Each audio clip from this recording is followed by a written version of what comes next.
أبا عبد الله يا أبا عبد الله. الصلاة والسلام على أشرف الأنبياء والمرسلين سيدنا ونبينا أبي القاسم محمد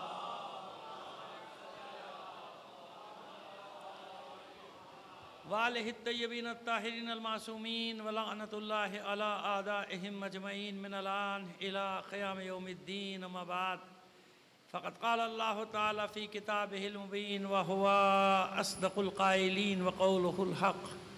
بسم الله الرحمن الرحيم. ومن يخرج من بيته مهاجرا إلى الله ورسوله ثم يدرك الموت فقد وقع أجره على الله وكان الله غفورا رحيما. صلوات عنایت فرمائیے محمد آل محمد پر.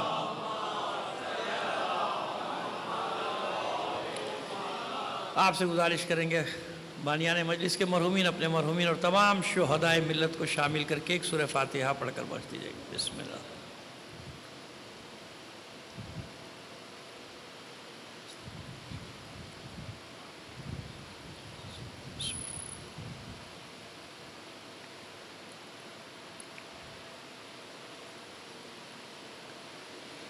صلوات عنایت فرما دیجیے محمد آل محمد پر.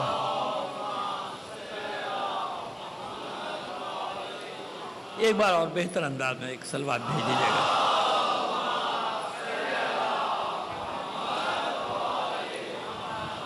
عزیزان محترم، کل جو گفتگو ہوئی 2 منٹ لیں گے اس کا خلاصہ کرنے میں تاکہ گفتگو میں ایک ربط قائم ہو جائے.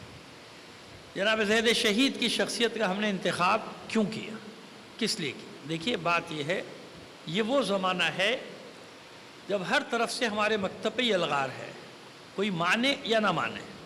یہ ایک حقیقت ہے، تلخ حقیقت، کہ اندر سے بھی حملہ ہو رہے ہیں اور باہر سے بھی حملے ہو رہے ہیں. جانی مالی نقصان پہنچانے کی بھی کوشش ہو رہی ہے، اور نظریاتی، اس سے بھی خطرناک کیا چیز ہے، نظریاتی سرحدوں پہ حملہ ہو رہا ہے. نظریات کو ڈاواڈول کرنے کے لیے بے شمار کام کیے جا رہے ہیں. بے شمار افراد کو تیار کیا گیا ہے ساری دنیا میں، جن کا صرف کام یہ ہے کہ سوشل میڈیا پہ بیٹھ کے تشیع کے خلاف، چاہے وہ اپنے بن کر سامنے وہ اپنا چہرہ ہمارا جیسا چہرہ ہے، سمجھ گیا، اپنے من کر حملہ، اتنے حملے کہ یہ جواب دینے کے قابل ہی نہیں رہے شیعہ. اتنی طرف سے ان کے اوپر حملہ کیا جائے. ہم کوئی جواب دے کہیں گے تمہارا آدمی کہہ رہا ہے، وہ ایک ہی شکل دکھا دیں گے ہم یہ کہہ رہا ہے. ہم فلاں کو جواب دیں گے کہ فلاں یہ کہہ رہا ہے، تو آپ کے آدمی نے کہا ہمیں تو نہیں پتا تھا آپ کا آدمی کہہ رہا ہے، وہ بظاہر ہمارے آدمی ہے نا.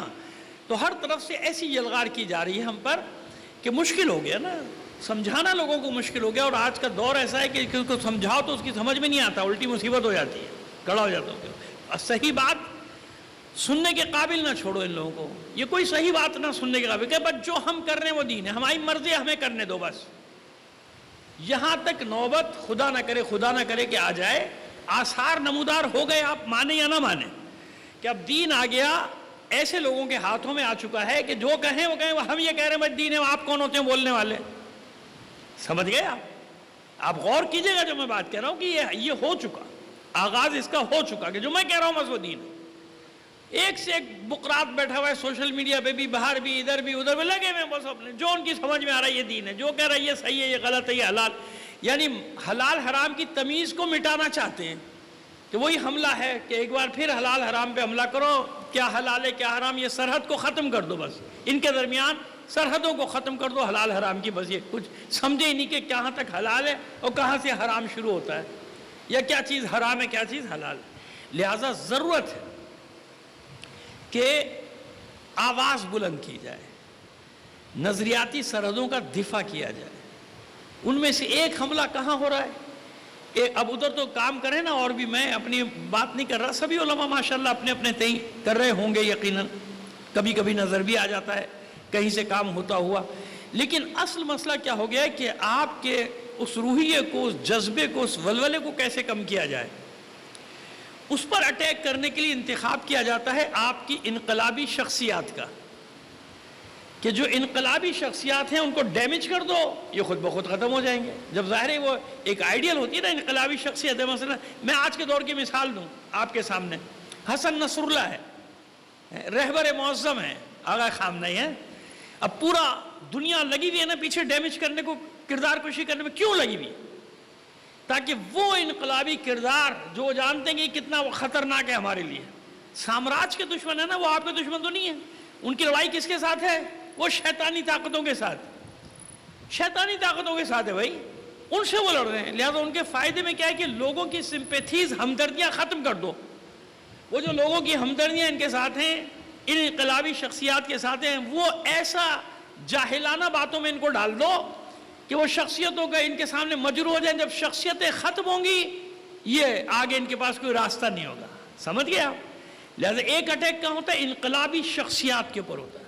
خمینی پر اٹیک کرو، باقر الصدر پہ اٹیک کرو، مرجعیت پہ اٹیک کرو، رہبر پہ اٹیک کرو، حسن نصر اللہ پہ اٹیک کرو، اس دور کا مختار قاسم سلیمانی پر اٹیک کرو.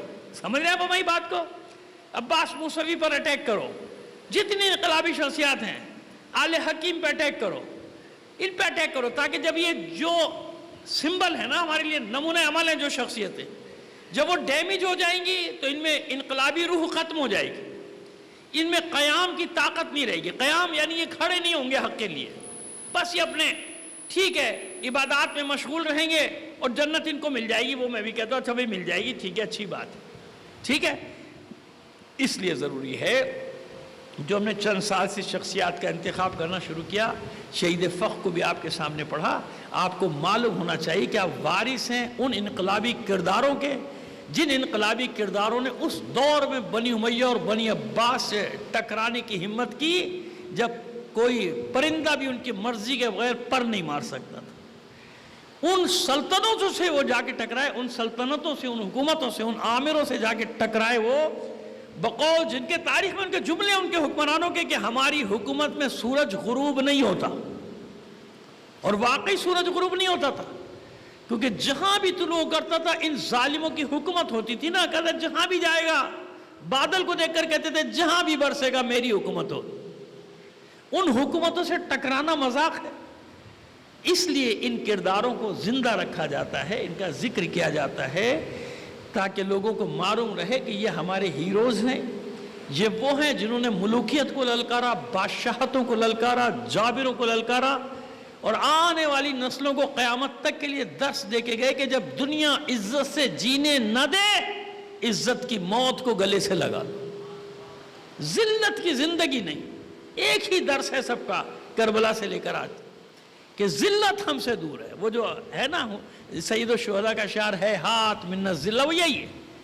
ذلیل نہیں کر سکتے تم ہمیں، مار سکتے ہو، تباہ کر سکتے ہو، جلا سکتے ہو، راکھ بنا سکتے ہو. جناب زید کی جاش کو جلایا گیا ہے، سب کر سکتے ہو، لیکن عزت ہماری تو قیامت تک یہ عزت کون دینے والی ذات ہے؟ اللہ کی ذات. ٹھیک ہے، یہ ہم نے چند منٹ آپ کے کیوں لیے تاکہ وہ پورا پس منظر جو کل بیان کیا تھا، کل حضرات جو شروع میں نہیں ہوں گے ان کے سامنے واضح ہو جائے کہ جناب زید کوئی معمولی کردار نہیں ہے. ایسا کردار نہیں کہ آپ اس کی سیرت پڑھیں اور بس ٹھیک ہے آپ نے بہت زیادہ کسی نے تیر مارا، عقیدت کا اظہار کیا، چلو بھی ایک مجلس رکھ دو جناب زید کی. نہیں نہیں، یہ صدیوں سے ریسرچ کا موضوع رہا ہے مورخین کے پاس. زید کی شخصیت یہ اتنا بڑا انقلابی فرد ہے، اتنا بڑا انقلابی شخص ہے، کردار ہے اتنا بڑا انقلابی. آئیے اب دیکھیے آج سے ہم کیا کام شروع کریں گے؟ مخالفت اور موافقت میں جو چیزیں آئی ہیں نا ان کو سامنے رکھیں گے آسانی سے. پریشان مت ہو جائیے گا، بہت آسانی سے، تاکہ بچوں کو بھی سمجھ میں آ جائے ہم کیا کہنا چاہ رہے ہیں. ٹھیک ہے، اور پھر دیکھیں گے کہ کیا چیز نکلتی ہے نا، صحیح چیز کیا نکلتی، اور آپ کو طریقہ بھی بتا دیں گے. ایسا نہیں ہے کہ ہم پڑھتے چلے جائیں، آپ کو ایک معیار دیں گے، ایک ملاک دیں گے، ایک میزان دیں گے، ایک ترازو دیں گے جو آئندہ بھی آپ کے کام آئے گا کہ نہیں کسی چیزوں کو پرکھنے کا معیار کیا ہونا چاہیے، ہے نا. کسی روایت کو، کسی تاریخی واقعے کو پرکھنے کا معیار کیا ہوتا ہے، یہ بھی انشاءاللہ بتا گیا. اب اطمینان رکھیں، زندگی شرط ہے. ان 7-8 دنوں میں کوشش پوری ہوگی کہ ان بچوں کو، جوانوں کو ایک شوق، آتش شوق بھڑکا جائے سینے میں تاریخ سے، کیونکہ تاریخ سے ناآگاہی جہالت کا سبب ہے. یاد رکھیے گا کتنے ہی قابل ہو انسان، جب تک تاریخ نہیں جانتا کچھ بھی نہیں ہے، صفر ہے، زیرو ہے، زیرو. کیوں؟ دنیا کا کوئی علم کسی کا بھی نام لے دیجیے میرے سامنے، ایسا نہیں جو تاریخ کا محتاج نہیں ہے. جو تاریخ کا نہیں، ایسے نہیں آئے گی آپ کے پاس. تھوڑا سا ایک جو ہر روز گزارش کرتا ہوں آپ سے کہ ماشاءاللہ آگے ہمارے سامعین ذرا سا آگے آئیں گے، مجھے آسانی بات کرنے میں آسانی ہو جائے. بیٹا جوان آگے آ جاؤ، بچے آگے آ جاؤ. مجھے آپ لوگوں سے بات کرنی تو بڑے مجھ سے زیادہ جانتے ہیں، میں آپ کے لیے پڑھتا ہوں، جوانوں کے لیے. آؤ بیٹا آگے آ جاؤ، مجھے خوشی ہوتی ہے آپ کے چہرے دیکھ کے. آپ آگے بیٹھے تو مجھے بہت اچھا لگتا ہے.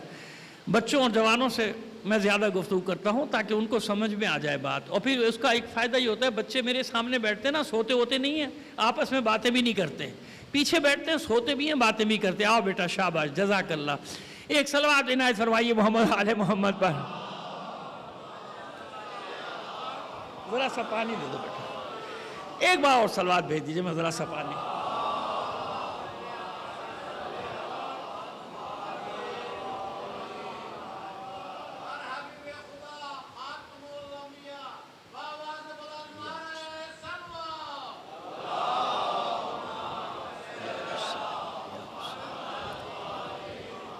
آئیے اب آج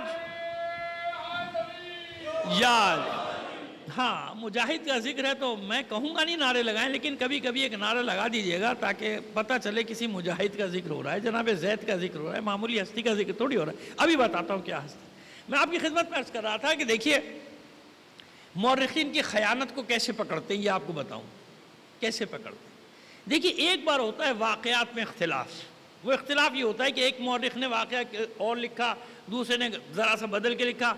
کبھی کبھی یہ ہوتا ہے کہ راویوں کا اختلاف ہو جاتا ہے، مطلب اس نے ایک راوی سے سنا، وہ لکھا تو لفظ بدل گئے، دوسرے نے دوسرے راوی سے لکھا. تو یہ خیانت نہیں ہے نا، یہاں مورخ کو معافی ہے. یوں معافی ہے کہ وہ سننے میں، ظاہر قرآن کی آیت تو ہے نہیں، 10 آدمیوں کے سامنے میں نے ایک تقریر کی، 100 آدمیوں کے سامنے میں نے تقریر کی. 100 آدمی جب نقل کریں گے تو لفظ بہ لفظ تو نقل نہیں کریں گے. نہیں ماشاءاللہ، لفظ بہ لفظ کیا نقل نہیں کریں گے بلکہ اپنی مرضی بھی شامل کر دیں گے نا.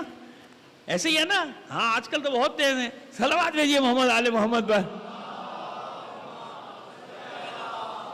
نہیں ہے نا، لفظ بدل جائیں گے نا، اور بعض اوقات مفہوم تک بدل جائے گا.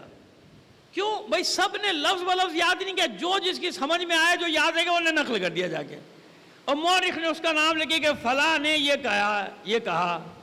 لیکن ایک مرتبہ مورخ کی خیانت پکڑی جاتی ہے کہ یہ جانبداری سے کام لے رہا ہے، کسی کو جو ہے وہ گرانا چاہتا ہے، کسی کو اٹھانا چاہتا ہے. یا جب آپ پڑھتا ہے، انسان مطالعہ کرتا ہے، اندازہ ہو جاتا ہے نا. اب کیسے پکڑے اس کی چوری کو؟ پکڑا وہاں جاتا ہے جب لکھ تو دیتا ہے، خود بھی نہیں پڑھتا کہ کیا لکھا ہے نا. لکھنا الگ ہوتا ہے، پڑھنا. کہتے ہیں نا الکاتب کالحمار، ہے نا. پرانی مثل تھی، اب آج کل کاتب تو رہی نہیں، سب کمپیوٹر پہ کمپوزنگ ہو رہی ہے، لیکن وہاں بھی غلطیاں ہو جاتی ہیں. عربی محاورہ الکاتب کالحمار، کاتب کی مثال ایسے ہے، حمار جیسی ہے. وہ لکھتا چلا جائے گا، جو اس کی سمجھے گا، سوچے گا نہیں کیا لکھ دیا میں نے. بعض اوقات بالکل سامنے کی غلطی ہوتی ہے، بعد میں سر پکڑتا ہے، یہ کمال ہے، یہ غلطی میں نے کر دی. تو اب کیا ہوا کہ جس کو سجھایا جاتا ہے، پڑھایا جاتا ہے، پکڑا جاتا ہے وہ کہ اس کو املا کرایا گیا، اس نے وہی لکھ دیا. جو اس کو املا کرایا گیا اس نے وہی لکھ دیا، پکڑا گیا. کیسے پکڑا گیا؟ اب میں تبری کی چوری بتاؤں آپ کو، خیانت بتاؤں. اچھا دیکھیے، اب میں نے کہا معیار کیا ہے. دیکھیے معیار یہ ہے، ہمارے یہاں محاورہ ہے، ہمارے تمامی اردو زبان میں ہر جگہ ہی بولا جاتا ہے محاورہ، چاہے وہ یو پی سے نکلا ہو، لیکن ہے تو پورے بر صغیر میں محاورہ، کہ بھائی ایک چاول میں سے، چاول کی دیگ میں سے ایک دانہ نکالو. ایسے ہی ہوتا بھائی 1-2 دانے نکالو کہ 4 دانے، ایسے ہی ہے نا. پوری دیگ کو تو آپ نہیں کھنگالتے، سب چاول گل گئے کہ نہیں گل گئے. اسے ایک سے پہچان دیں، وہ گل گیا تو دیگ گل گئی، وہ کچا رہ گیا تو ابھی کچی ہے، پکاتے رہو. ایسا نا. تو بس مورخین کا بھی ہے کہ جہاں خائن ہے کہ نہیں، وہ ایک خیانت پکڑ جائے نا، اعتبار سے گر گیا، اس کی تاریخ کیا ہوگی؟ اعتبار سے گر جائے گی. یہ خیانت ہے کہ ابن خلدون نے کہ آج آپ کو تبری کا خیانت بتاؤں. تبری نے جناب زید کے بارے میں جس طرح خیانت سے کام لیا، خلدون نے، سب نے، میں نے کل عرض کیا تھا آپ کی خدمت میں. تبری ایک جگہ لکھتا ہے، یعنی پورے قیام کو وہ زمین کا جھگڑا بتاتا ہے. زمین کا، ارے زمین کا تنازع تھا ان کا اپنے چچا زاد بھائی کے ساتھ، زید کا. چچا زاد بھائی کون؟ عبداللہ ابن حسن مصنع. کہنا وہ حسن مصنع کے بیٹے عبداللہ سے جھگڑا تھا، ان کو انصاف نہیں مل رہا تھا، فیصلہ نہیں ہوا تھا. یہ حشام سے لڑ کے نکل لیے اور ایسے لے کے نکلے گیا کوفے میں جا کے قیام کر لیا. خلاصہ بتا رہے ہیں اس کے 4 صفوں کا جو اس نے 4 صفحے لکھے نا, وہ بار بار زور دے رہا ہے اسی بات پر. تو پہلی بات تو ایک بھائی جھگڑا تو بھائی سے تھا, تو جنگ بھائی سے کی ہوتی, چڑھائی اس کے اوپر کی ہوتی نا, بھائی کے اوپر, چچا زاد بھائی پر جیسے زمین کا جھگڑا اس نے, یعنی یہ بھی تاریخی قصہ ہے کہ جب کو ایسا کرنا زمین کا جھگڑا بنا دو, قبضے کا جھگڑا بنا دو, ہے نا. اس نے زمین قبضہ کر لی, اس نے قبضہ کر لی, یہ کر لی. آج کل تو آپ کے لیے تو بڑا آسان ہے ان باتوں کو سمجھنا ماشاءاللہ سے, کیسے زمین پہ قبضہ کرتے ہیں لوگ, کس طرح جا کے بیٹھ جاتے ہیں, کیسے لوگوں کے جذبات کا استحصال کر کے اندر اندر ہنس رہے ہوتے ہیں مروان کی طرح کہ کیسا میں نے الو بنایا, سامنے ان کے مذہبی جذبے کو رکھا, پیچھے میرا قبضہ ہو گیا, زمین پہ ہولڈ ہو گیا. اب اگر کسی نے مولوی نے میرے خلاف بات کی کہ بھائی یہ ناجائز قبضے والی زمین ہے, تو پھر دیکھنا پوری قوم اس کو پکڑ کے اس کی قیادت بنائے گی. اوئے ساری دنیا قبضے کر رہی ہے, ہم نہ کریں, اور ساری دنیا قبضے کرتی رہے, ایک غلط دوسرے غلط کو صحیح بنا دے گا. غلط ساری دنیا اس لیے کر رہی ہے کہ وہ غاصبوں کے ساتھ ہے, وہ ہمیشہ سے غاصبوں کے ساتھ ہے. تم تو غاصبوں کے ساتھ نہیں ہو, تمہاری تو غاصبوں سے جنگ ہے, تمہاری تو غاصبوں سے لڑائی ہے. یہ اچھا بہانہ ہے, ارے پوری دنیا کر رہی ہے قبضے, ہم کیوں نہیں کر رہے؟ جاؤ پھر انہیں کے صف میں چلے جاؤ نا, ہم سے کیا واسطہ. نہیں, اہل بیت کا چاہنے والا ایسا کام کر سکتا ہے؟ کرتے نہیں ہیں. میں ایک فرض قائم کر رہا ہوں, اگر فرض کر لیں ایسا ہو جائے تو غلط ہے نا, غلط ہے. نہیں بول رہے آپ لوگ, پتہ نہیں کیا مسئلہ ہے. صلوات بھیجیے محمد آل محمد پر. نہیں, وہ کوئی گڑبڑ تو نہیں ہے زمینوں کے معاملے میں کہیں, ایسا تو نہیں ہے کہیں کہ برا لگ رہا ہو, میری بات بری لگ رہی ہو, کیا کہہ رہے مولانا, بڑی مشکل سے تو قبضہ کیا ہے پلاٹ کے اوپر. صلوات بھیجیے محمد آل محمد پر. خیر, تو یہ وہ بنی امیہ کے زمانے سے چلا رہا ہے. بھائی بات یہ کہ میں تو بتاؤں گا جو حکم ہے, جو مسئلہ ہے بتاؤں گا, کسی کو اچھا لگے نہیں لگے, پوری زندگی گزر گئی میری بتاتے. غلط ہے, میں کروں, میری اولاد کرے, میرا باپ کرے, غلط. اس لیے میں نے اپنے پر رکھ کے کہہ دیا کہ غلط ہے. ایک غلط, کسی کا غلط دوسرے غلط کو صحیح, یہ ہماری حکومتوں میں ہوتا ہے کہ اگر ان سے جواب مانگے یہ کیوں کیا, تو وہ یہ نہیں کہے گا میں نے کیوں کیا, کہ پہلے والے نے, اس نے بھی تو یہ کیا تھا. سمجھ میں آ گئی بات. یہ 75 سال سے حکومت میں چلتا ہے, تشیع میں نہیں. جواب نہیں دے گا کہ یہ کیوں کیا, بلکہ کیا کہے گا, وہ پہلے والے نے اس سے زیادہ کیا تھا. ارے اس سے زیادہ کیا تھا تو غلط کیا تھا, جبھی تو آیا ہم پر مسلط ہو گیا بدبخت. تو اب تو وہ نہ کر, تو بھی وہی کر رہا ہے. اور کل تو بڑی رات کو اچھی خبر ملی ہے ماشاءاللہ, پیٹرول 120 روپے سستا ہو گیا. اب دیکھیں باقی چیزیں کب نیچے آتی ہیں. یہی مسلط رہیں گے, یہی بے فکر رہو, یہی رہیں گے. یہ 23 کروڑ جو کیڑے مکوڑے پھر رہے ہو نا زمین پہ, ان کے لیے یہی علاج, یہی تم پہ آئیں گے. ابھی اور دیکھو آگے کیا کیا ہوتا ہے. جواب ایک ہی ہوگا ان کے پاس, سب کچھ قائد اعظم کی وجہ سے ہو رہا ہے. میں نے ڈائریکٹ قائد اعظم کا نام کیوں لیا جانتے ہیں؟ اس سے پوچھو گے یہ کہے گا پیچھے والا, جب اس کے پاس جاؤ گے کہو گے مجھ سے پہلے والا, اس کے پاس جاؤ گے وہ کہے گا مجھ سے پہلے والا, وہ اس کے بعد وہ کہے گا ایوب خان کے زمانے سے ہو رہا ہے. ایوب خان کہے گا اسکندر مرزا کر کے گیا, اسکندر مرزا کہے گا حسین شہید سہروردی کر کے گیا. وہ کون کہ آئی چندریگر روڈ کر کے, آئی چندریگر روڈ یاد آ جاتی ہے اس کے نام پہ, آئی چندریگر کر کے گیا. کون کر کے گیا؟ چودھری محمد علی کر کے گیا. کون کر کے گیا؟ محمد علی بوگرا کر کے گیا. کون کر کے گیا؟ غلام محمد کر کے گیا. کون کر کے گیا؟ خواجہ ناظم الدین کر کے گئے. خواجہ ناظم الدین کون کر کے گیا؟ وہ لیاقت علی خان کر کے گئے. لیاقت علی خان جو ہے قائد اعظم لائے تھے. بھائی مجھے تو تمہیں اتنا سارا سلسلہ کیوں پالو, میں نے وہیں لے دیا نام ڈائریکٹ. صلوات بھیجیے محمد آل محمد پر.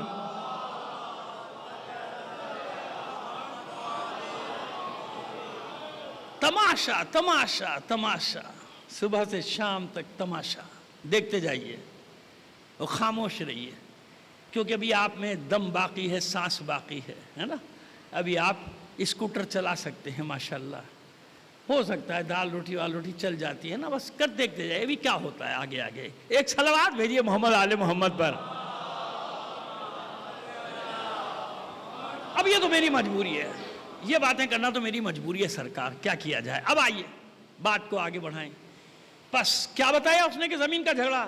اب آئیے اصل بات، چلیے اس کو بھی چھوڑ دیجئے کہ یہ بھائی سے کیوں اس سے لڑ لیا، چلو وہاں سے لڑ لیا، اصل ذمہ دار اس کو سمجھا، اس سے بھڑ گئے شام سے۔ نہیں، ایک اور بات کہی تبری نے یہ لکھا جناب زید کے باب میں، یہی سے تو پکڑا جاتا ہے بندہ، آدمی مورخ محدث سیرت نگار، وہ لکھتا ہے جناب زید کے باب میں کہ جناب زید کا اپنے چچا زاد بھائی عبداللہ ابن حسن، اور کہیں زید ابن حسن مسنہ لکھا ہے، کہا کہ عبداللہ ابن حسن سے رسول اللہ کے اوقاف پہ جھگڑا چل رہا تھا۔ کس کے اوقاف پہ؟ کس کے اوقاف پہ؟ رسول اللہ کے اوقاف پہ، ان کی میراث پہ جھگڑا چل رہا تھا۔ پکڑا گیا کہ نہیں پکڑا گیا؟ ارے بھائی جب رسول اللہ نے کوئی میراث چھوڑی ہی نہیں، طے ہو گیا، تو اہل بیت میں جھگڑا کہاں سے آئے گا میراث کا؟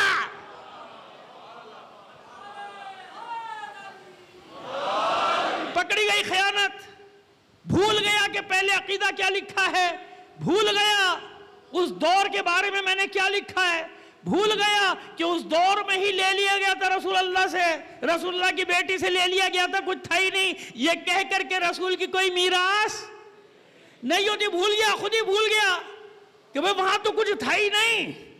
کہیں گے فدق واپس دیا تھا عمر ابن عبدالعزیز نے، دیا تھا، ملا کہاں تھا؟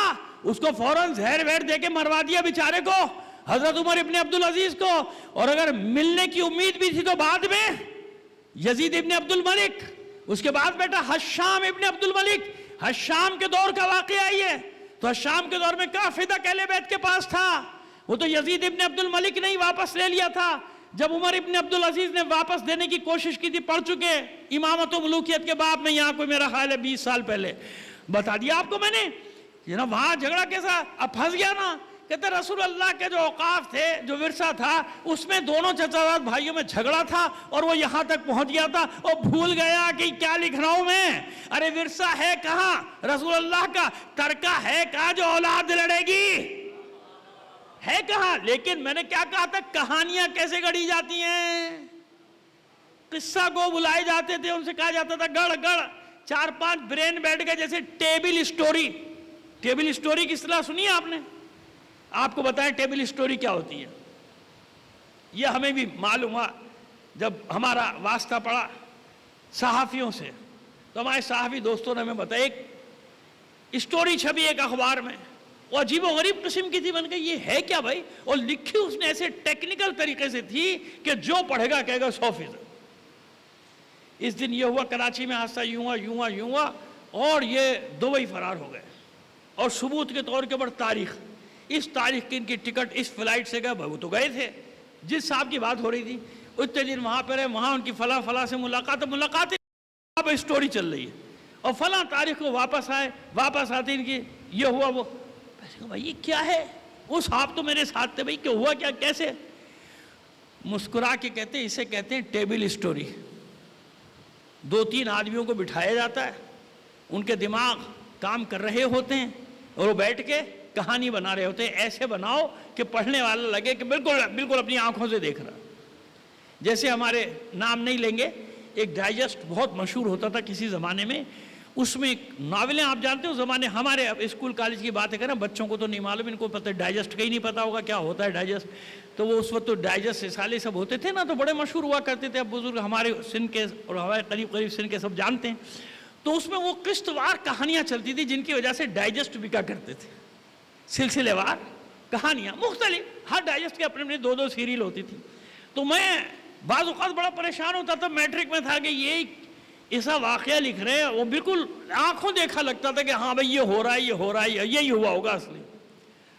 پھر جب آگے بڑھے تو ہمارے دوست نے ایک نے بتایا کہ بھائی یہ فلاں بہت بڑے نام لیے کراچی کے، جو ادیب بھی تھے، شاعر بھی تھے، اور ایک ڈائجسٹ میں معاون کیسے سے کام کرتے تھے۔ کہ یہ 5-6 آدمی بیٹھتے ہیں اور پھر یہ سٹوری بنائی جاتی ہے، اور وہ اگلی قسط لکھتے وقت پچھلی ذہن میں رکھی جاتی ہے کہ کوئی بات اس سے ٹکرائی نہیں، یعنی اس کے خلاف نہ جائے، سمجھ گیا؟ اس کو کہتے ہیں ٹیبل سٹوری۔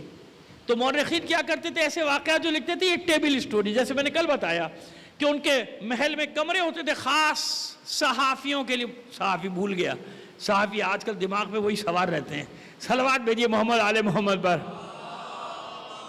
4-5 لکھاریوں کو، قصہ کو، ادیب، دانشور تو ہر زمانے میں ہوتے نا، ان کی زبان اور قلم خرید لی جاتی تھی، منہ مانگے۔ کتنے کماتے ہو؟ انہوں نے کہا مہینے میں 2000 درہم کما لیتا ہوں۔ ایک رات کے 2000 درہم دیں گے، آ جاؤ۔ کہتا موارے نیارے ہو گئے، ایک رات کے 2000 مل رہے ہیں، چند گھنٹوں کے 4-5 گھنٹے کے، آ جاؤ بیٹھ سٹوری بناؤ۔ تو یہ وہ ٹیبل سٹوریز طبری، ابن خلدون اور بہت سارے لوگوں نے، ابن کثیر وغیرہ نے، اور خاص طور پہ جناب زید کے معاملے میں۔ کیوں؟ زید ایک ایسا کریکٹر تھا جس نے زندگی ڈال دی تھی تشیع میں، جس نے تشیع کو زندہ کیا تھا، سرخرو کیا تھا ہر جگہ۔ جناب زید کے قیام کے بعد اب ایک اثر آپ کو بتائیں جناب زید کے قیام کا۔ امام جعفر صادق علیہ السلام فرماتے ہیں،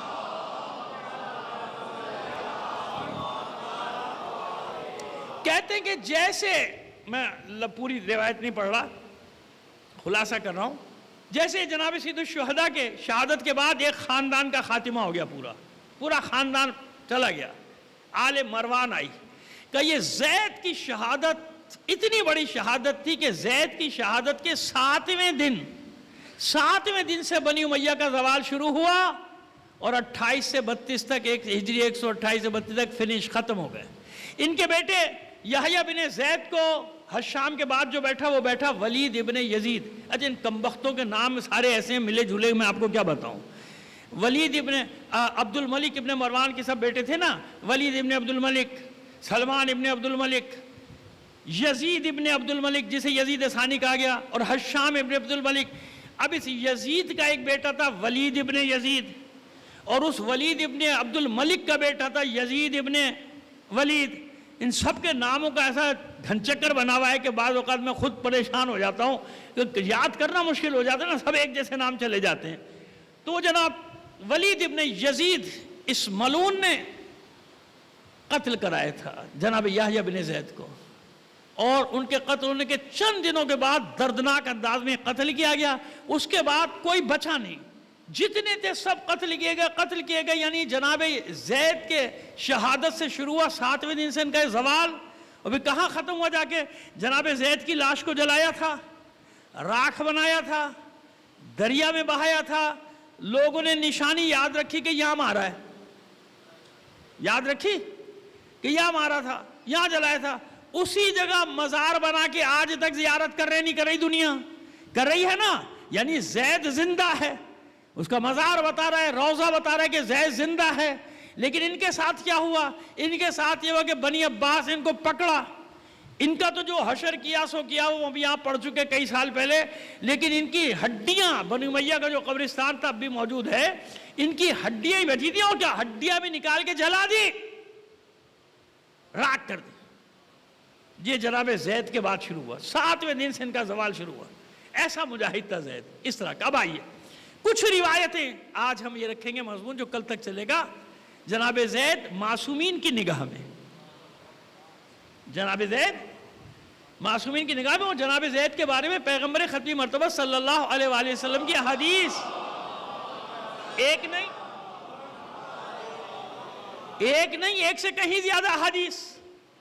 اور اگر پہنچ گئے تو پھر آپ کو بتائیں گے کہ ہمارے یہاں کون ایک گروہ ہے جو ان کا خلاف ہے۔ اچھا، سب کے سب کو یہ نہ سمجھے گا کہ سب خدا نہ کرے ان کو ہم برا بلا کہنا شروع کر دیں، نہیں۔ ایک ہوتا ہے نظری اختلاف، سمجھنے میں غلطی، سمجھنے میں اشتباہ۔ پرانے والوں کی بات کرنا ہے، نئے والوں کی نہیں۔ نئے والوں کے پاس سارے آپشن ہے نا۔ اگر قطب راوندی نے ایک مخالفت میں روایت لکھی ہے، ایک ہی کتاب ہے، الخراج نام میں نے آپ کو بتا دیا، الخراج۔ اس الخراج میں انہوں نے ایک واقعہ، وہی جو طبری ابری لکھا وہی لکھ دیا جناب زید کے بارے میں، وہ ایک۔ باقی سب نے، علامہ امینی، علامہ مجلسی سمیت سب نے اس کو رد کیا، اور دلیلیں بھی تھیں جو ہم آپ کو ابھی پیش کریں گے آج یا کل۔ آج تو نہیں پہنچ پائیں گے، کل پہنچ پائیں گے، پیش کریں گے۔ تو بھائی سینکڑوں جناب زید کے فضائل اور ان کے قیام کے حق میں سینکڑوں چھوٹے چھوٹے رسالے، سینکڑوں کتابیں عربی فارسی میں، اردو میں، سینکڑوں نہیں، درجنوں نہیں، ہاں 1 درجن کے قریب شاید کتابیں ہو گئی ہوں، مکمل کتاب۔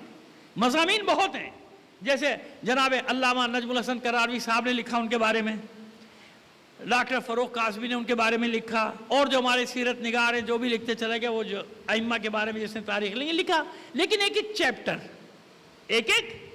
چیپٹر لکھا، کتاب نہیں۔ اردو میں جو کتابیں آئیں، دیکھیے میں دعویٰ نہیں کر رہا کہ اس سے پہلے کوئی مکمل کتاب نہیں ہوگی، لیکن مجھے ملی نہیں۔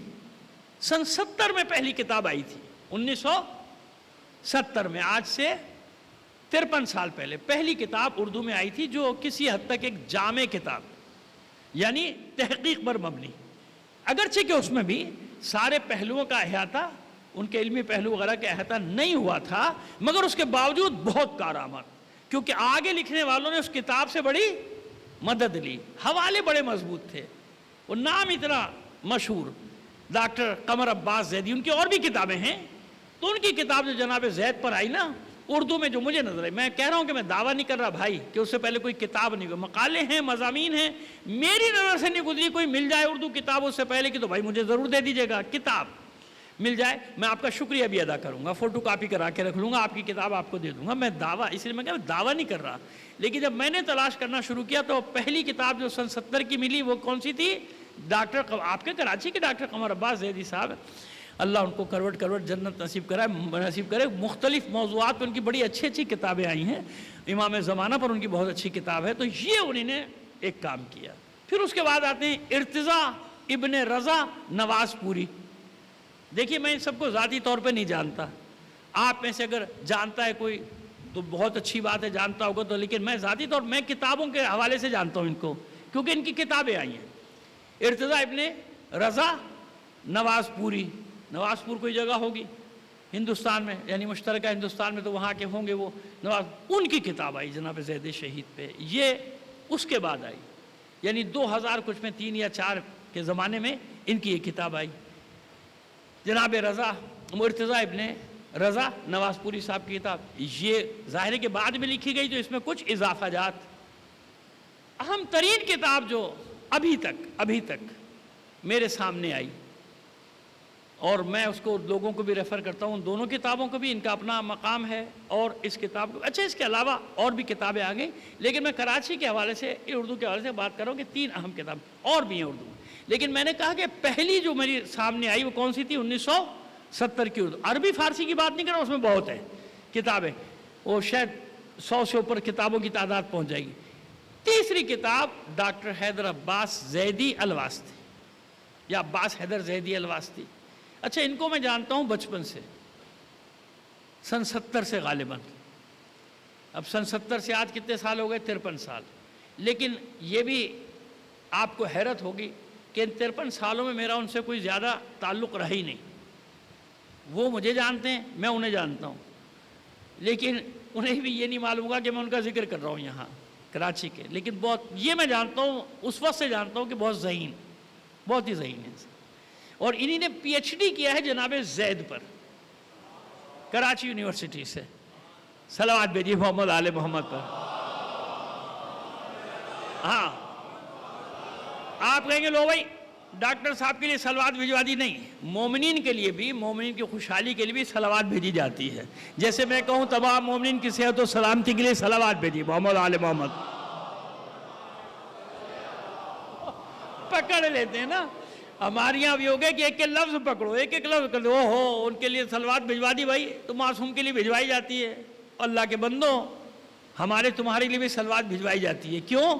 جائے گا محمد و آل محمد پر ہی درود، لیکن یہ ایک دعا کا طریقہ ہوتا ہے، جیسے میں نے ابھی آپ کو سکھا دیا کہ مومنین کے صحت و سلام، مومنین کے لیے صلوات بھیجی جاتی ہے، ٹھیک ہے، تو اس میں کوئی پریشان ہونے والی بات نہیں ہے۔ تو ان کی کتاب، وہ مقالہ ہے، ان کا مقالہ یعنی تھیسس ہے پی ایچ ڈی کا، واقعی میں بہت متاثر ہوا اس کو پڑھ کے، کیونکہ اس میں انہوں نے تقریباً ہر پہلو کو لیا ہے، کیونکہ اکثر نے بس ان کے وہ قیام اور جنگ و جدال اور یہ سب قیام کی باتیں تو کی ہیں، چاہے مثبت چاہے منفی، لیکن علمی پہلو کو سب نے نظر انداز کیا۔ ڈاکٹر صاحب نے ہمارے اس علمی پہلو پہ بڑی بحث کی، جو ابھی آئے گا انشاءاللہ، ہم آگے گفتگو کریں گے آپ سے بعد میں، اس پہ اور بھی لوگوں نے ایران عراق میں بھی بڑا کام کیا، لیکن میں ڈھونڈ رہا تھا کہ اردو میں کچھ مجھے مل جائے۔ اچھا یہ نام کیوں لیے میں نے کتابوں کے، بھائی اگر کبھی دل چاہے اور آپ اجازت دے اور دل یہ کہے کہ چلو یہ سوچ لوں گا کہ 500 کا ٹیلی فون میں پیکج ڈلوا دیا، تو شاید کوئی ایک کتاب خرید لے. اس لیے میں نے آتش شوق بھڑکانے کے لیے ان کتابوں کے نام لے کے جب آپ جائیں گے کوئی نہ کوئی کتاب دیکھیے, کتاب گھر میں رہتی ہے نہ کبھی کوئی پڑھتا ہے, کبھی نہ کبھی کوئی, آپ کے بچے پڑھیں گے, کبھی پڑھیں گے, شوق آئے گا, شوق پیدا ہوگا کتاب لینے. اس لیے میں کیوں تفصیل بتا رہا ہوں کہ بھئی آپ کو معلوم ہوگی یہ کتابیں بازار میں دستیاب ہیں. پڑھنا چھوڑ دیا نا ہم نے, تاریخ چھوڑ دی, تاریخ کے بغیر کوئی علم نہیں. میں نے ابھی عرض کیا بایولوجی میں تاریخ کہاں ہے نا, ہے تاریخ. یہ علم کب آیا, کون لایا, اس کا بابا آدم کون ہے. میڈیکل سائنس کی تعلیم میں تاریخ آ گئی نا, بقرات تک تاریخ جائے گی میڈیکل سائنس کی. جس نے وہ پہلا مینیفیسٹو یا کیا کہتے ہیں چارٹر بنایا تھا ڈاکٹروں کے لیے نا, آج تک چلتا ہے. اب تو خیر نہیں چلتا, پھاڑ پھوڑ دیا. کبھی لگا ہوتا تھا جناح ہاسپٹل میں, کیونکہ ان کو معلوم ہے یہ لگا کے پھنس جائیں گے ہم خود ہی, وہ ہٹا دیا اس کو انہوں نے. تو جو اس نے ایک چارٹر بنایا تھا ڈاکٹروں کے لیے, بقرات تک جائے گی تاریخ, پڑھنا پڑے گی کب کیا ہوا. کوئی بھی علم آپ لیں اس کی ایک تاریخ ہے, کب آیا, کہاں آیا, کون تھا, اس کے بابا آدم کون تھے, کس نے شروع کیا. فلسفہ ہو, منطق ہو, حتیٰ کہ قرآن مجید کی تاریخ نہیں ہے.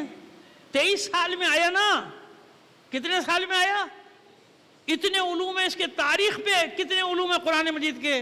آیات کب کون سی, اس پہ ایک بحث الگ, کون سے سورہ مکی, کون سے سورہ مدنی, کون سا سورہ کہاں ہے, کون سا سورہ نے, اس پہ کتابیں ہیں تاریخ قرآن کریم کے نام سے ہی. اب آپ سمجھ لیں کہ کتنا اہم ہے. حدیث کا علم, اس کی بھی ایک تاریخ ہوگی, بھئی کب سے شروع ہوا, یہ علم کہاں سے آیا. خود تاریخ, علم تاریخ کی بھی ایک تاریخ ہوگی. اس لیے میں عرض کیا کرتا ہوں کہ کبھی کبھی کتابیں جن میں تاریخی معلومات ہو ضرور پڑھا کریں. 100% صحیح تھوڑی ہوتی ہیں, ان کا لکھا ہوا قرآن نہیں ہے, لیکن جب تک پڑھیں گے نہیں تحلیل و تجزیہ نہیں کر سکتے نا آپ. صلوات بھیجیے محمد آل محمد پر. آئیے 4 حدیثیں ہم پیش کریں گے پیغمبر ختمی مرتبہ صلی اللہ علیہ وآلہ وسلم سے. کسی نے جو ہم نے کتابیں جس حد تک بھائی کھنگال سکتے تھے کھنگال رہے ہیں, اب بھی کھنگال رہے ہیں. ہمارے کتاب خانے کو دوسروں سے منگوا لیے, کچھ لوگوں نے ویسی موضوع سن کے ہمیں لا کے دے دی, ان کا شکریہ, بہت بہت شکریہ. کچھ کتابیں ہمیں لا کے دے دی. واقعی مومنین میں بڑا جذبہ ہے. ہاں ایک نام بھول گیا, وزیر حسن زیدی صاحب نے بھی ایک کتاب, وہ لکھی تو نہیں ہے مگر انہیں ترجمہ کروایا مرحوم نے, ان کا انتقال ہو گیا. وہ یہیں گلبرگ وغیرہ کی طرف رہتے تھے, میں جانتا ہوں ان کے صاحبزادوں کو بھی جانتا ہوں. تو ایک انہوں نے بھی کتاب, لیکن وہ ترجمہ ہے, وہ انہوں نے تالیف نہیں کی ہے بلکہ انہوں نے ترجمہ کیا ہے ابو فاضل اردوانی کی کتاب کا, بطر رشید زید شہید, ان کی کتاب جو اپنے شخصیت و قیام زید, فارسی میں تھی کتاب, اس کا ترجمہ انہوں نے اردو میں کیا, تو وہ بھی اردو میں دستیاب ہے. اب یہ آئیے, تو کسی نے 1 حدیث, کسی نے 2, کسی نے 3, کسی نے 4, تو بس میں نے یہ کوشش کی, محنت کی کہ ان تمام کو کمپائل کرو, ایک جگہ لاؤ, اس میں سے بھی نکالو, اس میں سے بھی, اس میں سے بھی, اس میں سے. تو یقین جانے جناب زید کی فضیلت میں کوئی 40 روایتیں جمع ہو فضیلت میں, اور ان کے یعنی قیام کے نیت کے خلاف ایک کتب راوندی, الخراج کتاب. یہ ابھی مومنین کی بات کر رہے ہیں ہم آپ سے, مومن کی بات کر, باقی نے جو بھی لکھا سو لکھا, ہمیں کچھ اس سے غرض سروکار نہیں. ایک صلوات بھیج دیجئے محمد آل محمد پر. اچھا آپ کو ایک بات بتائیں, ایک مجمع تو ہمارا وہ ہے جس کو ہم خود بچپن سے اپنے دیکھ رہے ہیں, ہے نا, دیکھتے چلے آ رہے ہیں, جب سے ہم پڑھ رہے ہیں, دیکھ رہے ہیں. کچھ بیچارے سن کے آ جاتے ہیں کہ بھئی مجلس اچھی ہو رہی ہے, آ جاؤ, آ کے پھنس جاتے ہیں آگے بیٹھ کے کہ یہ کہاں پھنسا دیا مجھے اس نے. پھر انہیں مشکل ہوتا ہے, پھر وہ ہیلے بہانے ڈھونڈتے ہیں کہ اٹھ کے کیسے بھاگوں. سمجھ گئے آپ, میں ان سب چیزوں کا عادی ہو گیا ہوں. بلند آواز سے ایک صلوات عنایت فرمائیے. وہ چلیے عذرائے تفنن آپ کو ایک واقعہ سنا دے. خود ہم نے ان کی زبانی سنا تھا جب P T V black and white ہوتا تھا, تو ایک مشاعرہ ہو رہا تھا. یہ بات ہے پتہ نہیں 76-77 کی ہے, کب کی ہے مجھے نہیں یاد. حفیظ جالندھری, اب جو حلیہ ان کا جانتے ہو, دیکھا ہوگا کیسا حلیہ تھا, چھوٹا سا قدر و عجیب و غریب قسم کا. وہ اللہ کی بنائی شکل, میں خدا نہ کرے اس پہ وہ نہیں کر رہا ہوں, لیکن وہ خود اپنا مذاق کیسے اڑاتے تھے سنیے گا ذرا. تو خود انہوں نے یہ واقعہ سنایا, کہنے کہ ان کا کوئی گیت ویت بڑا مشہور ہو گیا تھا. میں یہاں سے وہ نہیں بیان کرنا چاہتا, وہ جوانی وانی سے متعلق تھا. تو وہ ظاہر ہم مجلس کے ممبر پہ بیٹھے ہیں, ہمیں زیب نہیں دیتا, ویسے کوئی محفل ہوتی باہر نیچے تو ہم بتا دیتے. لیکن اب وہ خیر وہ تو اب وہ ہوا یہ کہ وہ کلام ذرا بڑا عجیب و غریب قسم کا تھا، تو جناب ان کو دیکھنے کے لیے ٹوٹ پڑے صنف مخالف کے افراد، ان کو دیکھنے کے لیے ٹوٹ پڑے۔ دیکھنے کے بعد سب کو بڑی مایوسی ہوئی کہ بھائی یہ حفیظ جالندھری جس نے وہ کلام لکھا ہوا ہے بڑے مایوس۔ تو انہی نے خود اس کے اوپر ایک شعر کہا تھا، وہ شعر ضرور پڑھ دیں گے آپ کے سامنے، جو ہم نے ان کی زبان سے سنا، پھر آپ سرچ کر رہے ہیں کہ کسی اور سے ان کی زبان سے سنا۔ کہتے پری رخوں کی زبانی کلام سن کے میرا، تو گایا ہوگا گلوکاروں نے گایا ہوگا ان کا ریڈیو پہ، وہ سن 50 کی بات ہے۔ تو ہم نے تو خیر ان سے ابھی سنا 76-77 میں جب وہ زندہ تھے، تو کہتے ہیں پری رخوں کی زبانی کلام سن کے میرا بہت سے لوگ میری شکل دیکھنے آئے۔ یہ انہی نے اپنا مذاق خود اڑایا تھا۔ خیر تو میں نے عرض کیا کہ میری تقریر کے ساتھ بھی ہوتا ہے کہ لوگ باہر آپ لوگ تعریف 2-4 آدمی کرتے ہیں، بڑی زبردست بڑی معلوماتی تقریر، چلیے آ جاؤ۔ اب جب آتے ہیں شوق میں آگے آگے بیٹھتے ہیں، ان کا تصور کچھ اور ہوتا ہے، یہاں کچھ اور نکلتا ہے۔ وہ بیچارے پھر سوچ رہے ہوتے ہیں نکلوں کیسے، تو آج کل نکلنے کا بڑا آسان طریقہ ہے نا، صلوات بھیجیے محمد آل محمد پر۔ پانی پلاؤ بیٹا، پانی پلاؤ، ایک اور صلوات بھیج دیجیے میں پانی پی لوں۔ یا علی جزاک اللہ۔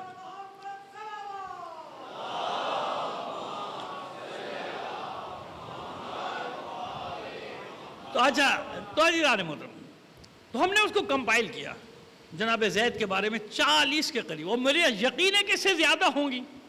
ہم نے تو انہی جگہوں پہ دیکھا نا کہ جہاں ہماری پہنچ تھی، جہاں کتابیں ہمیں مل سکی، اس سے زیادہ ہوں گی۔ ظاہر ایران عراق اگر ابھی جانے کا موقع مل جاتا اور زیادہ دیکھ لیتے تو 40 کے قریب رہتے، اور وہ 40 میں آپ کے یہاں پیش بھی نہیں کر سکتا، لیکن کچھ نہ کچھ جو اہم ترین پیش کریں گے۔ پہلے اس میں 4 حدیثیں پیغمبر ختمی مرتبہ صلی اللہ علیہ وآلہ وسلم سے۔ اب دیکھیے حدیث کا راوی کون کون ہے۔ پہلی حدیث جناب حذیفہ یمانی، دوسری حدیث جناب ابو ذر غفاری، تیسری حدیث عبد الملک ابن ابی سلمان، آپ نے نام نہ سنا ہو لیکن یہ بہت مشہور راوی ہے، بہت مشہور، عبد الملک ابن ابی سلمان۔ چوتھی حدیث کے راوی خود امام محمد باقر علیہ السلام۔ اور آپ جانتے ہیں نا کہ معصومین کا سلسلہ روایت کیا ہوتا ہے، اب انہیں کہنے کی ضرورت نہیں، راوی کو ڈھونڈنے کی نہیں۔ اگر کوئی پوچھے، ایک تو ڈائریکٹ کہیں گے قال رسول اللہ، اللہ کے رسول نے فرمایا۔ اگر کوئی پوچھ لے آپ سے، کس سے؟ کہا میرے بابا سے، ان سے، ان کے بابا نے، ان سے کس نے کہا؟ ان کے بابا نے، ان سے کس نے کہا؟ میرے جد امیر المومنین علی بن ابی طالب نے، ان سے کس نے کہا؟ کہ رسول اللہ نے، گھر کا معاملہ ہے نا۔ لہذا معصومین کا جو سلسلہ روایت ہوتا ہے یہ ہوتا ہے اپنے بابا سے، ان کے بابا سے، ان کے بابا سے، ان کے بابا سے، ایسے چلتا ہے سلسلہ، ٹھیک ہے۔ تو چوتھی حدیث ہے امام محمد باقر علیہ السلام سے، صلوات عنایت فرمائیے محمد آل محمد پر۔ اب آئیے پہلی حدیث جناب حذیفہ یمانی۔ اب یہ حدیث پیغمبر سنا رہے ہیں، آپ بتا رہے ہیں آپ کو۔ حذیفہ یمانی فرماتے ہیں کہ میں حاضر تھا خدمت میں، اور اللہ کے رسول زید بن حارثہ جنہیں آپ نے اپنا منہ بولا بیٹا بنایا تھا، وہی زید بن حارثہ جن سے جناب زینب کا تھا نا سلسلہ، ان کے عقد میں گئی، ناچاقی ہو گئی، طلاق ہو گئی، اور پھر حضور نے ان سے جناب زینب سے، پھوپھی زاد بہن بھی ہوتی تھی ایک والے سے، تو ان سے شادی کری، وہی زید بن حارثہ۔ انہی زید کے بیٹے تھے اسامہ بن زید، وہ لشکر اسامہ والا قصہ، ٹھیک ہے نا، یہ وہی لشکر اسامہ والے، اسامہ کے والد زید بن حارثہ۔ زید بن حارثہ کو دیکھ کر اللہ کے رسول گریہ کر رہے تھے اور کہہ رہے تھے کہ میری نسل میں، میرے اہل بیت میں اسی کے نام کا میرا ایک بیٹا ہوگا، اسی کے نام کا میرا ایک بیٹا ہوگا جسے مظلومیت کے ساتھ مارا جائے گا۔ اور پھر کہتے تھے زید میرے قریب آؤ، زید بن حارثہ کو بلاتے تھے اور کہتے تھے کہ اللہ میرے دل میں تمہاری محبت بڑھاتا جا رہا ہے، مجھے تم سے اس لیے محبت ہے۔ یہ جملے ہیں حدیث کے، جناب حذیفہ یمانی نقل کرتے ہیں۔ آپ فرماتے ہیں زید مجھے تم سے اس لیے محبت زیادہ ہے کہ تمہارے نام کا میری نسل میں ایک بیٹا ہوگا، اس بیٹے کو بے دردی سے مارا جائے گا، قتل کر کے اس کو شہید کیا جائے گا، یعنی شہادت کے درجے پہ اس طرح پہنچے گا کہ اس کو بے دردی سے قتل کر دیا جائے گا۔ پہلی حدیث۔ دوسری حدیث جناب ابو ذر غفاری۔ اچھا پہلی والی کا حوالہ دے دیں، لکھنے والا ابو عساکر تہذیب الشام، مورخ، روز النظیر، اور بھی حوالے ہیں، یہ کافی ہے، کوئی مانگے گا تو دے دیں گے، کہ حوالے نہیں کتاب بھی ہے ہمارے پاس۔ اب آئیے جناب ابو ذر غفاری سلام اللہ علیہ، ہم تو یہ کہیں گے کوئی جلے تو جلے بھائی، جلتے رہو، ہم تو حر کو بھی علیہ السلام کہتے ہیں، تو ابو ذر کا رتبہ کہاں ہے جانتے ہیں آپ؟ جناب ابو ذر غفاری سلام اللہ علیہ فرماتے کہ ایک دن میں حضور کی خدمت میں حاضر ہوا تو آپ گریہ فرما رہے تھے، ظاہر پریشانی کی بات تھی، میں نے سبب پوچھا، گریہ کا سبب پوچھا، تو اب اللہ کے رسول فرماتے ہیں جناب ابو ذر سے کہ ابو ذر ابھی جبرائیل امین میرے پاس آئے تھے اور مجھے خبر دے کے گئے کہ میرے بیٹے حسین کے صلب سے ایک بیٹا ہوگا علی، ایک بیٹا ہوگا علی، جس کا آسمانوں میں نام مشہور ہوگا زین العابدین۔ یہ امام سجاد کا لقب آسمانوں میں مشہور ہے، زیادہ صلوات بھیجیے محمد آل محمد پر۔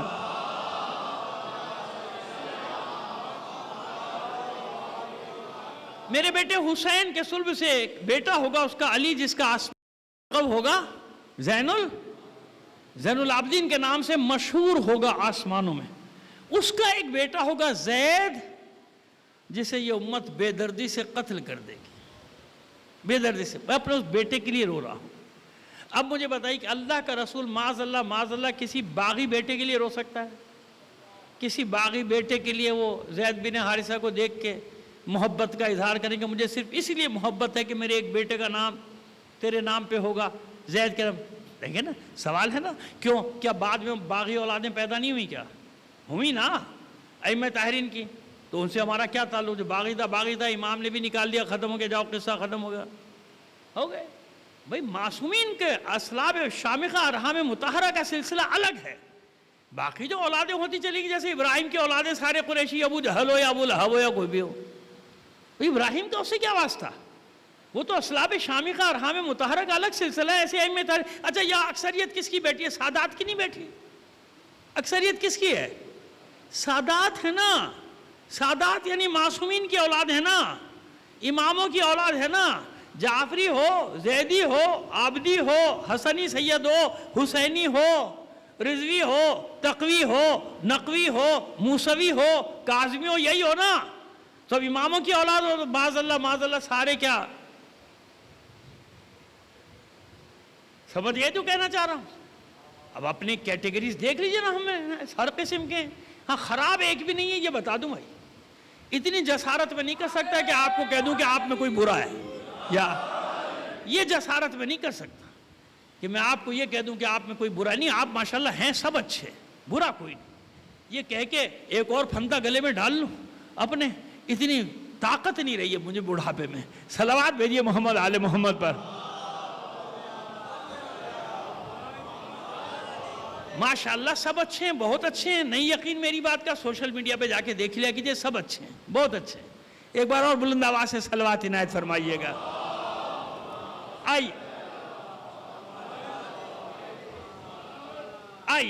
اب تیسری روایت، سلمان عبد الملک ابن ابی سلمان وہ نقل کرتا کہ اللہ کے رسول نے مجھ سے فرمایا، میں نے سنا اللہ کے رسول سے، آپ فرماتے ہیں کہ دیکھو میرے بیٹے حسین کے صلب سے، اب یہاں نام نہیں لیا اللہ کے رسول نے نا، صلب سے ایک بیٹا ہوگا اور وہ اس کو بڑی بے دردی سے ایک قوم قتل کر دے گی، میرے اہل بیت میں سے ہوگا، وہ میرے اہل بیت، وہ جو کل میں نے آپ سے بات کی تھی نا کہ جناب زید کو کسی اور نے نہیں، اللہ کے رسول نے اہل بیت میں شامل کیا ہے، اور حارثہ والی روایت میں کہ وہ میرے اہل بیت میں ہوگا، میرے اہل بیت سے شامل کیا ہے۔ اس سے معلوم ہوا کہ آپ کی والدہ کا مقام کیا ہے۔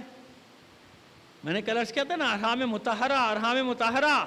آئیے آپ کو حدیث بعد میں سناتا ہوں، روک کے پہلے ایک اور معصوم کی، وہ بھی حدیث ہی ہے، 5 امام کے کلمات سناؤں آپ کو، امام محمد باقر علیہ السلام کے بڑے بھائی ہیں نا، کہتے ہیں اختلاف تھا بھائیوں میں، چچا میں، ان میں سب میں آپس میں اختلاف تھا، چچا سے کیس چل رہا تھا، مقدمہ چل رہا تھا شام کے، ساری داستانیں ٹیبل سٹوریز بنائی ہوئی ہیں مورخین نے کردار کشی کرنے کے لیے۔ کیا فرماتے ہیں امام فرماتے ہیں جناب زید کو دیکھے، چھوٹے بھائی ہیں نا، زید چھوٹے بھائی ہیں، دیکھ کے فرماتے ہیں کہ کتنی نجیب اور شریف ہے وہ ماں جس نے تجھ جیسے بیٹے کو جنم دیا. اب اس میں دونوں کی تعریف ہے، یعنی ماں کی تعریف کہاں پہنچے تھی؟ نجیب، شریف، طاہر ہے، اور ادھر کہ جس نے تجھ جیسے بیٹے کو جنم دیا.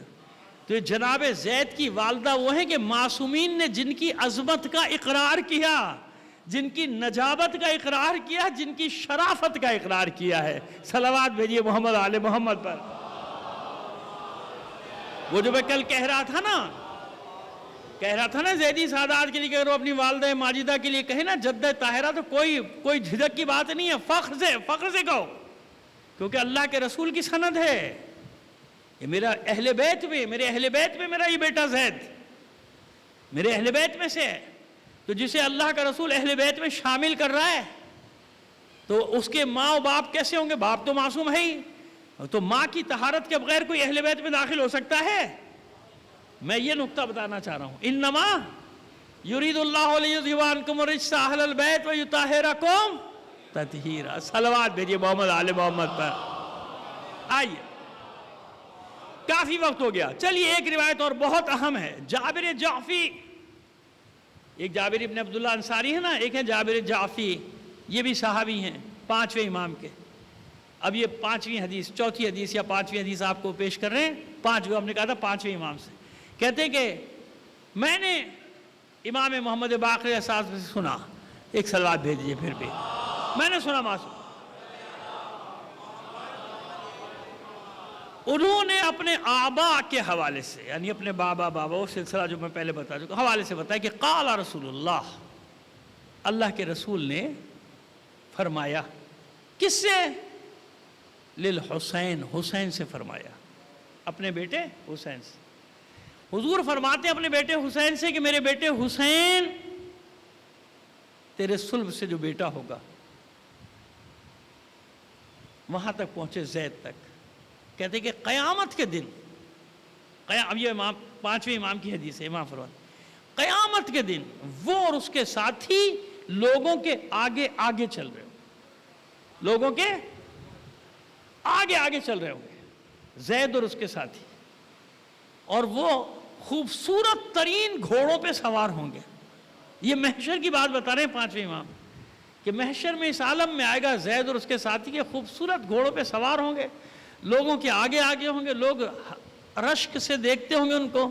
اور پھر اس کے بعد ہاتف غیبی کی ندا آئے گی زید اور اس کے گروہ کے لیے کہ زید اپنے ساتھیوں سمیت جو تمہارے ساتھ تھے شہادت کے وقت، ان سمیت جنت میں بغیر حساب داخل ہو جاؤ. کہ زید اور اس کے ساتھیوں کا کوئی حساب نہیں، وہ سوار آئیں گے، سوار جنت میں چلے جائیں گے. یہ کون فرما رہا ہے؟ جس سے کہہ رہے ہیں کہ مقدمہ بازی ہو رہی تھی عدالت میں. بتا رہے ہیں ان کے بارے میں مقدمہ بازی کی ہے. کہا کہ مقدمہ بازی، ہر امام نے ان کی عظمت کا اعتراف کیا. یہاں تک بس آج رکھیں گے، کل اور کچھ معصومین کے روایات آپ کے سمجھے سے عرض کریں. جناب زید کے پہلے شخصیت کے لیے ذہن تو کلیئر کر لو اپنے، ہم لوگ کلیئر کر لیں اپنے ذہن کے. نہیں، یہ وہ ہے زید کہ ہر امام نے 7ویں 8ویں 9ویں امام تک ہر امام نے جن کی نجابت کی، جن کی شرافت کی، جن کی عبادت کی، جن کے زہد کی، جن کے علم کی، سب نے گواہی دی. ان کی فقاہت کی گواہی دی اماموں. اہل بیت میں 6ٹھے امام کے علاوہ اور 5ویں امام کے بعد کوئی زید سے افضل ہے ہی نہیں. عبادت میں اور فقاہت میں اور علم میں کوئی ان سے افضل نہیں ہے. کیا کیا تھا ان کے ساتھ ابھی میں نے بتایا؟ لاش کو جلا دیا گیا. وہ تفصیلات واقعات میں آتی چلی جائیں گی. اب ایک سلسلے وار لے کے چلیں گے تاکہ بچوں کو سمجھنے میں مطلب کو آسانی ہو جائے. لیکن بہرحال مصائب کا باب تو ہر روز ہی آئے گا نا. جلا دیا تھا، راکھ کر دیا تھا، راکھ کو پانی میں بہا دیا. حالانکہ یقین جانیے، دیکھیے قدرت کا انتظام. اب آپ سوچیں گے نا کہ کاش وہ قبر دریافت نہ ہوئی ہوتی تو زید کا لاشا جلایا تو نہ جاتا. لیکن دیکھیے قدرت کی حکمت. دیکھیے جب پہلے دفنایا تھا نا تو دلدلی علاقے میں، ریتیلی جو دریا کے ساتھ ہی نا، وہاں دفنایا تھا کچے میں، اور پانی بہا جائے، پانی بہ جائے، بے شک لاشا پانی میں چلا جائے، کچھ ہو جائے. اگر وہاں رہ جاتا اور نہر میں چلا جائے، کہیں بھی چلا جاتا، تو معلوم ہوتا کہاں گئے، کسی کو علم ہوتا، کیونکہ باقی تو پھر شہید کر دیا کہ بتاتا کون، کبھی کہاں دفنائے تو وہاں تو کچھ ملتا ہی نہیں، تو پانی میں چلی گئی ریت. جیسے آپ جانتے ہیں ساحل پہ کیا ہوتا ہے، وہ ریت چلی آتی ہے، دوسری آتی چلی آتی، کہیں نہیں ملتی نا. لیکن دیکھیے حکمت، یہ پروردگار کی حکمت کہ بظاہر ہمیں ایسا لگ رہا ہے کہ یہ غلط ہوا، نہیں ہونا چاہیے، لیکن مشیت جیسے کربلا میں تھا کہ ہر وہ کام جو انہوں نے اہل بیت پہ ظلم سمجھ کے کیا تھا، قیامت تک کے لیے ہر وہ مصیبت اہل بیت کے لیے عزت بن گئی. بنی کہ نہیں بنی؟ اگر عزت نہ بنی ہوتی تو ہم بیان کیوں کر رہے ہوتے؟ اگر عزت نہ بنی ہوتی تو وہ روک کیوں رہے ہوتے کہ نہیں کرو ذکر، نہیں کرو؟ ابھی مصیبتوں کو تو ذکر کر رہے ہیں، جو مصیبتیں یزید نے ڈھائی تھی وہی تو بیان کر رہے ہیں. لیکن وہ جانتے ہیں کہ آج ان کے بیان کرنے میں اہل بیت کی عزت ہی عزت. تو اب کیا ہوا کہ جناب وہ خبر لیک ہو گئی، انہیں نکال لیا لاشا، سر کاٹ لیا، سر شام کو بھیجا، آپ کو سلیب دے دی، بعد میں حکم آیا جلا دو، لاشوں کو جلا دیا گیا. ایسے ہی ہوا نا، جلا دی. اب یہ جلانے کا منظر ایسا تھا جو انہوں نے عبرت کے لیے، تاکہ کوفے کے لوگ عبرت حاصل کریں، سب کو بلا کے دہشت پھیلانی تھی. اور تقریر بھی یہی ہے یوسف ابن عمر کی کہ میں تم سب کے ساتھ وہ کروں گا، مجھے بادشاہ کا حکم آ جائے بس. خلیفہ کا دیکھو میں تمہارے ساتھ کرتا کیا ہوں، تمہارے گھروں میں گھس کے. ابن زیاد، ایک ابن زیاد تھوڑی تاریخ میں پتہ نہیں کتنے زیاد ہیں، مسلط ہو گئے. تو ڈرانے کے لیے سب کے سامنے جلاؤ، جلا دے گا، راکھ دریا میں بہا دی. اب خوش ہے، نشانی نہیں چھوڑا. جاؤ. ایک کتاب تھی ان کی جس کتاب کا ہم بعد میں ذکر کریں گے، اس کو منظر نامے سے ہٹا دیا بنی عباس نے بھی، پہلے بنی امیہ نے، پھر بعد میں بنی عباس نے، کیونکہ کتاب رہے گی دوسروں کی دکان نہیں چلے گی، لہٰذا اس کو بیٹھا دیا. لیکن ہوا کیا، دیکھنے والوں کو معلوم تھا نا کہ کہاں جلایا گیا، معلوم تھا نا کہ کوفے سے کتنی دور، کوفے سے کتنے فاصلے پہ، کس مقام پہ یہ انہی نے فعل انجام دیا. کیا کیا ماننے والوں نے؟ جیسے ہی جبر کا زمانہ ختم ہوا، حبس ٹوٹا، فوراً وہاں پہ نشانی بنا دی جناب زید کی، اسی جگہ پر نشانی بنا دی. جیسے میں آپ کو بتاؤں، یہ مدینے کو کتنی گڑبڑ کر دیں، نقشے بدل دیے نا، یادگاریں مٹا دی، محلے مٹا دیے، یہاں یہ بنا دو، وہاں وہ بنا دو، شاپنگ پلازا، وہاں یہ بلڈنگ، وہاں وہ بلڈنگ، سب مٹا دیں. بالکل پرواہ نہ کریں آپ، بالکل پرواہ نہ کریں. جب یہ جبر کا ماحول ہٹے گا نا، جب یہ حبس ٹوٹے گا، تو یقین مانے ایک ایک جگہ، ایک ایک کونے کا نقشہ موجود ہے. حتیٰ کہ مکے میں جناب خدیجۃ الکبریٰ سلام اللہ علیہ کا قصر نما مکان، محل نما مکان جہاں تھا، اس تک کا نقشہ موجود ہے. آنے تو دیجئے اس وارث دوراں کو، اس حجت دوراں کو آنے تو دیجئے، وارث حسین کو. ہر چیز اپنی جگہ واپس پلٹ کر آئے گی. سمجھ گیا؟ یار سمجھ میں آ گئی بات؟ سارے نقشے مدینے کے یا مکے کے سب کو معلوم ہے، ایک ایک جگہ، ایک ایک کونا. کتنی جگہ تو میں جانتا ہوں، مجھے بھی معلوم ہے کہ جب سامنے منہ کر کے کھڑے ہوئے، سامنے سیدھے ہاتھ پہ جنت البقیع، سامنے مسجد نبی ہو، تو جو کونے والا مینار ہے نا، یہی عبداللہ ابن جعفر طیار کا گھر ہے، یہی ثانیہ زہرا کا گھر ہے. اور یہ باب جبرائیل جو مجھے بائیں ہاتھ پہ نظر آ رہا ہے نا، اس کے ساتھ جو دروازہ ہے، یہی سید الساجدین کا گھر ہے. تو یہ میں نے دو مثالیں دی ہیں آپ کو، سب معلوم ہے لوگوں کو، ایک ایک گھر، ایک ایک گلی، ایک ایک کوچہ. کہاں بیت الحسن ہے معلوم ہے، بیت الحسن کس جگہ ہے معلوم ہے، کہاں مسجد فاطمہ ہے، کہاں مسجد علی ہے، سب معلوم ہے. لہذا سب کچھ پلٹ کے آئے گا. اطمینان رکھو، یقین رکھو، یہ اللہ کا وعدہ ہے. صلوات بھیجیے محمد آل محمد پر. یہ اللہ کا وعدہ ہے. بس عزاداران حسین. ہوا کیا؟ وہی واقعات بتائے دنیا کو. اب پریشان ہے دنیا. تم نے تو انعام کے لالچ میں سب کچھ بتایا تھا نا، تم نے تو سب کچھ بتایا تھا انعام کے لالچ میں. ہم بھی تو وہی بتا رہے ہیں. اب کیا پریشانی ہے؟ تم نے بازاروں میں سے پھرایا تھا نا، دکھانے کے لیے دنیا کو کہ دیکھو ہم نے کیا کیا. ہم بھی تو وہی بتا رہے ہیں. پھر کیا پریشانی ہے؟ تم نے دنیا کے سفیروں کو بلا کے دمشق میں اپنے ہی رسول کی آل کا تماشا کرایا تھا. ہم بھی تو دنیا کو بتا رہے ہیں کہ یہ کیا تھا. اب کیا پریشانی ہے؟ اب کیا پریشانی؟ معلوم ہوا کہ ثانیہ زہرا نے جو کہا تھا کہ کچھ وقت گزر جانے دے پھر تجھے معلوم ہوگا کون جیتا کون ہارا. ابھی تو طاقت کے نشے میں نا تجھے سمجھ میں نہیں آ رہا کہ تیرے ساتھ ہوا کیا. خلاصہ ہے ماں ثانیہ زہرا کے خطبے کا تجھے معلوم نہیں. لیکن عزیزو یہ اتنی آسانی سے نہیں ہوا, اتنی آسانی سے ہوا. آج 13 تاریخ گزری. ابھی آج کے دن کے لیے کہا جاتا ہے کہ جس دن یہ رسول زادیاں اسیر بنا کر کوفے میں لائی گئی ہے. ابھی کوفے شہر میں داخل نہیں ہوا تھا قافلہ, ابھی کوفے کے دروازے پر پہنچا تھا. ثانیہ زہرا پشت ناقہ پہ تڑپ اٹھی ایک منظر دیکھ کے, اور وہ منظر کیا تھا؟ باب کوفہ پہ کہ بے سر کا لاشا تڑپ رہا تھا. کوئی بے سر کا لاشا تڑپ رہا تھا. نہ رہا گیا, ثانیہ زہرا سے پوچھا, بیٹا سید سجاد یہ کون مظلوم ہے؟ کون مظلوم ہو سکتا ہے یہ جس کا لاشا اس طرح باب کوفہ پہ لٹکا ہوا تڑپ رہا ہے؟ سید سجاد کی آنکھوں میں آنسو ہیں, کہتے پھوپھی اماں یہ میرا چچا مسلم ہے, آپ کا بھائی مسلم ہے. کیا کرے زینب, نہ مسلم کی بیوہ کو پرسہ دے سکتی ہے, نہ اس کی چھوٹی سی یتیم بچی کو.